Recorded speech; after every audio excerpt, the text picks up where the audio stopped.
की नमाज में 6 तकबीरें हैं और 6 तकबीरों में 3 तकबीरें पहली रकत में और 3 तकबीरें दूसरी रकत में। नॉर्मल नमाज से 6 तकबीरें ज़्यादा हैं। और इसमें फ़कत ये है कि थोड़ा सा समझना है कि पहली रकत में जो तकबीरें हैं वो जैसे ही हम नमाज शुरू करेंगे सबसे पहले तो नियत करनी 2 रकत नमाज ईद उल फितर या ईद उल अज़हा, वो उन दोनों में कोई फ़र्क नहीं, पढ़ने वास्ते अल्लाह ताला के, और 6 ज़ायद तकबीरों के, एक्स्ट्रा 6 तकबीरों के। अब ये वाजिब, अब इसमें पहली तकबीर में अल्लाहु अकबर करके हाथ बांध ली, ठीक है, फ़ौरन हाथ बांध। अब सुब्हानकल्लाहुम्मा पूरी वो पढ़ना है और सना पढ़ने के बाद फिर 3 तकबीरें होनी चाहिए, ठीक है। अब वो 3 तकबीरों में अल्लाहु अकबर कहते हुए पहली तकबीर में हाथ छोड़ने, ठीक है, फिर अल्लाहु अकबर कहते हुए दूसरी तकबीर, उसमें भी ये 2 ज़ायद तकबीर, ये 2 ज़ायद।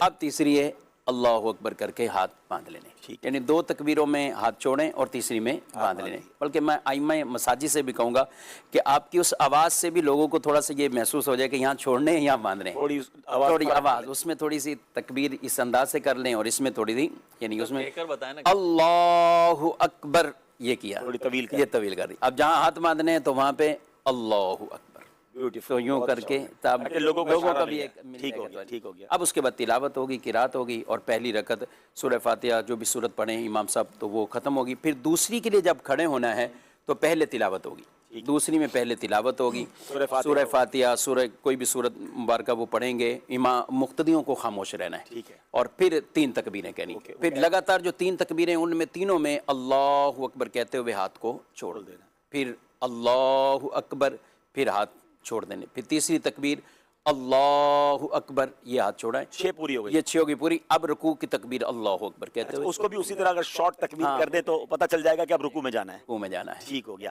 अच्छा, ये तो तकबीरें हो गया। अब इसमें कुछ कंफ्यूजन ये होती है कि अगर कोई मिसाल के तौर पर लेट आया, उसकी तकबीरें निकल गई, पहली रकत में वो शामिल हो गया लेकिन तकबीरें पहली 3 निकल गई, अब वो क्या करेगा? देखिए, इमाम साहब ने अगर तकबीरें कह ली हैं, तिलावत शुरू कर दी है, अब अगर कोई मुक्तदी शामिल हुआ है तो उसे आते ही वो तकबीरें कह लेनी चाहिए। पहली तो तकबीर तहरीमा, ये तो फ़र्ज़ है, ठीक है, तो वो अल्लाहु अकबर करके जो तकबीर तहरीमा वो उसकी हो गई। अब उसके बाद मुक्तदी को लगातार वो 3 तकबीरें कह ले, हाथ उठाएगा, बिल्कुल हाथ उठाएगा, अल्लाहु अकबर और अल्लाहु अकबर, इसी तरह फिर उसने अल्लाहु अकबर करके हाथ बांध लिया, चाहे तिलावत चल रही है, यहाँ उसकी इजाज़त है, और ये 3 तकबीरें करके ये शामिल हो जाएंगे और यूँ अपनी नमाज को। अच्छा, अब रुकू में अगर वो शामिल हो रहा है तो? हाँ, रुकू में अगर कोई मुक्तदी इतना ही लेट हो गया और ईद वाले दिन ही लेट हो गया इतना, तो अब भी एक अगर इमाम साहब की आदत पता है कि थोड़ा सा रुकू लंबा करते हैं, तो फिर जैसे ही आए अल्लाहु अकबर करके इन्होंने तकबीर तहरीमा कर ली, यहाँ छोड़ना है, यहाँ हाथ ना बांधे, तो जब भी इमाम रुकू में हो, आम नमाजों में भी, तो हाथ बांधने की ज़रूरत नहीं होती। तो ये तकबीर तहरीमा की, उसके बाद ये फ़ौरन 3 तकबीरें जल्दी जल्दी इसी तरह ये कर लें, 3 तकबीरें हाथ उठा के और रुकू में शामिल हो जाएं। ये उस सूरत में जब इनको पता है कि इमाम का रुकू हो जाएगा, लंबा होता है, लेकिन उमूमन इस चीज़ का अंदाज़ा नहीं होता, तो इसलिए हम ये कहेंगे कि आप अल्लाहु अकबर करके और फिर आप रुकू में चले जाएँ और ये 3 तकबीरें रुकू में कर लें। हाँ, रुकू में हाथ नहीं उठाने, सिर्फ 3 बार अल्लाहु अकबर, 3 बार अल्लाहु अकबर अल्लाहु अकबर अल्लाहु अकबर। तो ये थोड़ा सवाल और मुश्किल करता हूँ, एक रकात पूरी चली गई, अब वो दूसरी रकत में कैसे शामिल हो?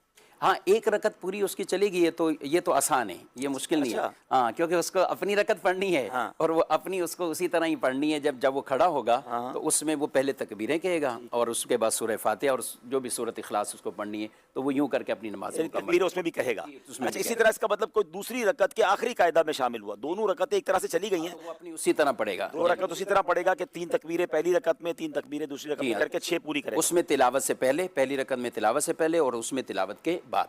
हाँ, अभी इसमें ये है एक सूरत के जैसे कोई शख्स उसमें मिला है, क्या नाम है, रुकू के अंदर गया है, अब रुकू में उसने अभी एक तकबीर ही कही, इमाम ने समी अल्लाहु लिमन हमिदा का, तो अब उस पर वो तकबीरें साकित हो जाएंगी, यानी ख़त्म हो जाएंगी। अब ये इमाम से उस पर कोई उस पर किसी। अच्छा, अब नमाज ईद ही चली गई, आप क्या करें? कज़ा कर ले, अपनी घर में पढ़ ले? नहीं, नमाज ईद की यूँ कज़ा नहीं है और ना ही नमाज ईद अलग से पढ़ी जाती, ठीक है, ये मसला याद रखना।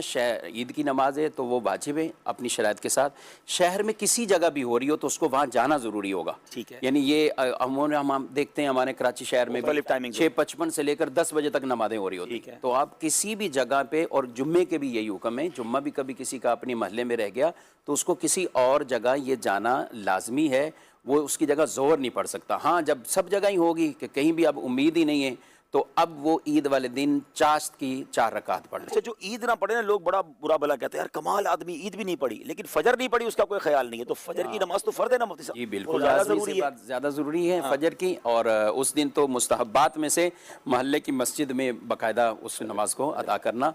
और अब और कोई आपके पास भी बड़े ईद के सवाल आते होंगे, तो और कोई ऐसी चीज बाकी रह गई है तो वो भी बता दें हमारे नाजरीन को। बस मेरा ख्याल ये याद बातें कर लें तो हाँ। ऐसा नहीं है ये असल ही भूल जाएं। हाँ ये लेकिन क्या ईद की नमाज से पहले फजर के बाद नवाफिल वगैरह पढ़ सकते हैं?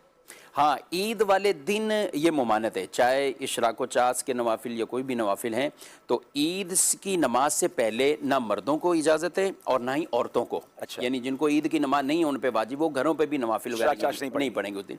ईद की नमाज होने के बाद औरतें भी घरों में पढ़ सकती हैं, मर्द भी पढ़ सकते हैं, लेकिन मर्दों के लिए अब मस्जिद या ईदगाह में मकरूह है, उनको कहा है कि घर में जाके पढ़ लें। ठीक है।